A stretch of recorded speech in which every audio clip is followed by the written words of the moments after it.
نام شد تا به حال به بزرگی یاد میکنند، زیرا که بسیار شخصی بزرگ است. وقتی که در نزع جانکنی افتاد دست به دعا برداشت، گفت پروردگارا لحظه های آخرین حیاتم است، خالقا یا رب به حق آن که من هر کی را دیدم که گفت از تو سخن با همه نوع خریدار شدم، یاری او کردم و یار شدم. پروردگارا گفت من عبادات خدمت در پیش تو نمیکشم، شرم میدارم، زیرا هر چی کردم برای خودم کردم، نماز خواندم برای خود خواندم، عبادت کردم برای خود کردم، روزه گرفتم برای آخرت خود گرفتم.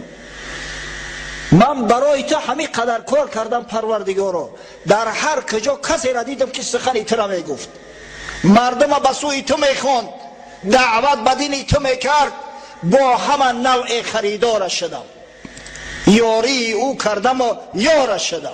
تکبیر! چقدر که تانستم کمکش کردم، دستگیریش کردم. در دم آخر خریداریم کن، یاری به یاران تی یاریم کن. پس پروردگارا گفت به خاطر آن که من خادمان دین تو را دستگیری کردم، به خاطر آن که من بزرگان اسلام دستگیری کردم، شخصایی را که سخن خدا را میگفتن دستگیری کردم، در همین آخرین لحظه ها خدایا خود دستگیری میکن، زیرا یاری به یارا تو هستی، یاری به کمک فقط از تو است. سبحان الله. خشو به حال جوان مردایی که در آخرین لحظات حیات پیش خدا همین دعا را کرده میتونن، انشاءالله خدای تعالی مزد کار اینا را هرگز ضایع نمیگذارد، زیرا پیغمبر خدا صلی الله علیه و سلم بشارت داده است المرء مع من احب، هر مرد همراه محبش حشر می شود. بخاری روایت میکند از حضرت انس ابن مالک رضی الله عنه سمع عبدالله ابن سلام بقدوم رسول الله صلی الله علیه و سلم فأتى النبي صلى الله عليه وسلم فقال إني سائلك عن ثلاث لا يعلمهن إلا نبي. وقتی که حضرت عبدالله ابن سلام از قدوم رسول الله صلی الله علیه و سلم با خبر شد، این عالم بود، این میدانست که پیغمبر آخر زمان باید که مبعوث شود، باید مبعوث شده باشد. از همین خاطر وقتی که از قدوم پیغمبر صلی الله علیه و سلم واقف و آگاه گشت،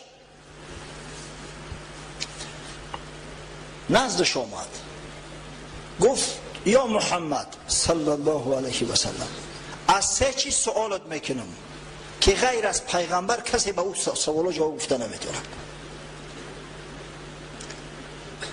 اگر جواب گفتیم ایمان میارم. فما اول اشراط الساعه. سوال اول، اولین نشانه عظما و بزرگ قیامت چی است؟ با چه چیز مردم میدونن که قیامت اکنون نزدیک شد؟ و ما اول طعام اهل الجنه. سوال دیگم، وقتی که جنتی ها وارد جنت میشوند، خداوند قبل از همه با چه چیز اونا را ضیافت میکند؟ ضیافت اولی که خداوند برای اهل جنت آماده میکند کدام طعام است؟ و ما ینزع الولد الى ابیه او الى امه. سوال سوم، چه چیز طفلک به مادر یا به پدر شبیه میگرداند؟ بعضی کودکان شبیه پدر و اولاد پدر میشوند، بعضیش هم میبینی به اولادای مادریش و به تقوایی و نمیدونم خیش تبارای مادریش و شباهت دارند. چه چیز سبب همین میشود؟ چرا بعضی کودک شبیه رگ پیوندی پدری میشود، بعضیش رگ پیوندی مادری؟ حضرت صلی الله علیه و سلم گفت یا عبدالله اخبرنی بهن آنفا جبرئیل علیه السلام.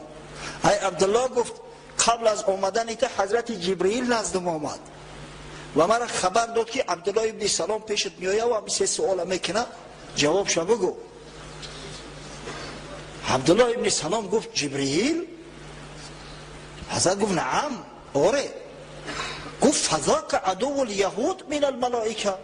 آخه گفت ما را تعلیم دادیان که جبرئیل دشمن یهودی ها است. نعوذ بالله. این جبرئیل هم ارخانگل گوریل است. ارخانگل گوریل یعنی که ملائکه بزرگ جبرئیل در نزد اهل کتاب همه ده هست. این خونه سوخته را ببینید. حضرت جبرئیل وحی الهی را به یک شخص از غیر بنی اسرائیل آورده است، دشمن یهودش اعلام کردن.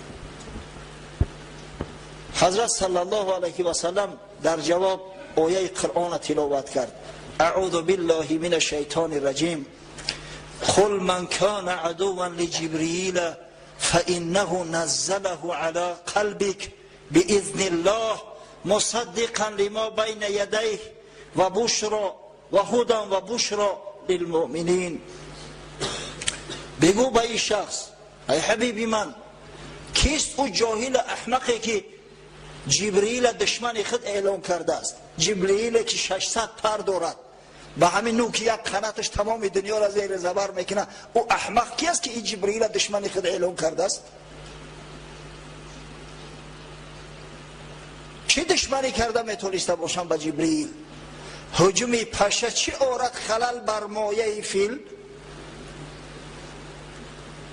جبرئیل که قرآن بر قلبت نازل کرد و توسط او قرآن تو دین ادیان و پیغمبران پیشین تصدیق کردی و این قرآن سبب هدایت و یک بشارت بزرگی از برای مسلمانان شد.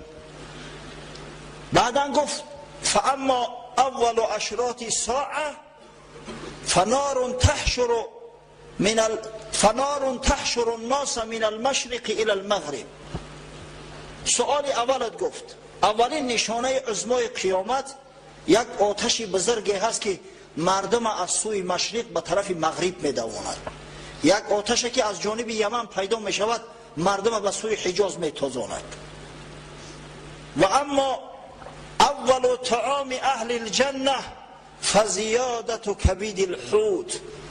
اول طعامی که خداوند از برای جنتی ها آماده میکند، سوال دیگه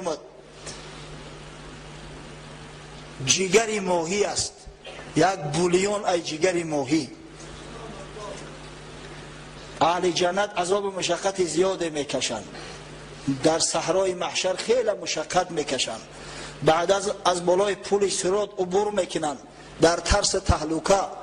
از همین خاطر وقتی که داخل جنت میشوند بسیار بیمدار شده اند. برای بیمارو میدونه نه در دنیا بولیون میبرند، اگه بولیون ماهی از جگر ماهی بسیار نادر است، دلیکاتس است، عادتا بولیون مرغ میبرند. خداوند برای بنده های جنتیش بولیون از جگر ماهی آماده کرده و میبرده است. طعام اولی که برایش تعارف میکنه. پروردگارا وارد شدن به جنت، نوشیجان کردن این طعام شیرین گوارا را از برای قوم مسجد ما و مجموعاً از برای جمیع امت حبیبت محمد صلی الله علیه و سلم نصیب گردان. آمین.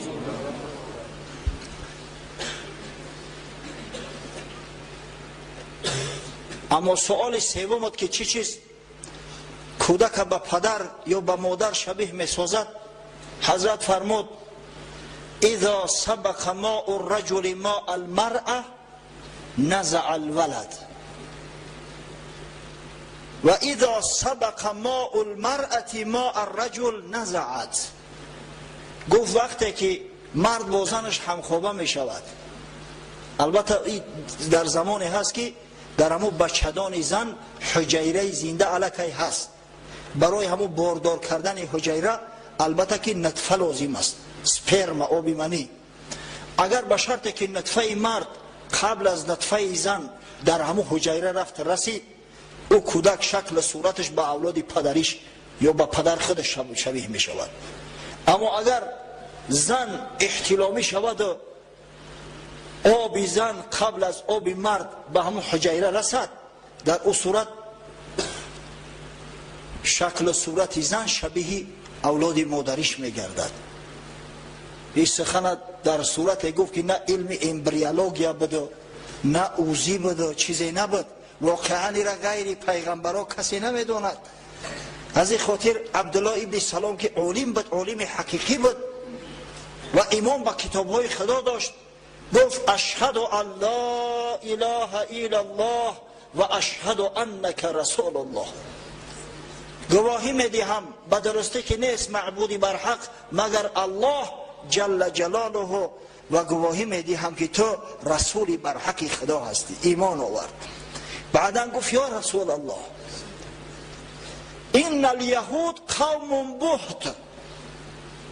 ای حبیب خدا گفت این خانه سوخته این جهوتا را من میدونم واقعی قوم من هستند، در بینشو کلان شدم. اینا بسیار بهتان میزنن، بسیار دروغگو هستند، بسیار تهمتچی هستند. خودشون تروریستند، مسلمانان را تروریست میگن. این الیهود قوم بهت فإن یعلموا باسلام قبل ان تسألهم یبهتونی. اگر گفت اینا از اسلام من آگاه شوند که من مسلمان شدم، البته در حق من تهمت ها میزنن.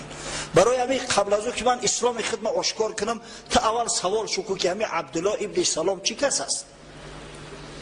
فجاءت الیهود، امام بخاری روایت کرده است حضرت انس ابن مالک که یهودی ها نزد حضرت آمدند. حضرت پرسید چون ای رجل فیکم عبدالله ابن سلام، گفت همه عبدالله ابن سلام در بین شما چی کس است؟ چی مرتبه و چی منزله دارد؟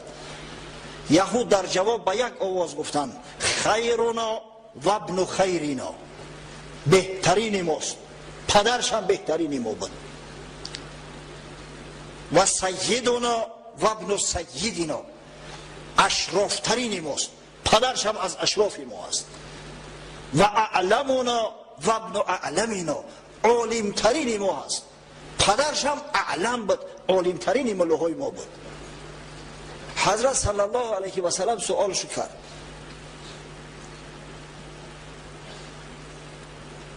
ارأیتم این اسلم عبدالله ابن سلام، گفت ای برادران اگر عبدالله ابن سلام عالمترین شما باشد، بهترین شما باشد، شریفترین شما باشد، اگر همین عبدالله ابن سلام اسلام بیارد شما چی میگویید؟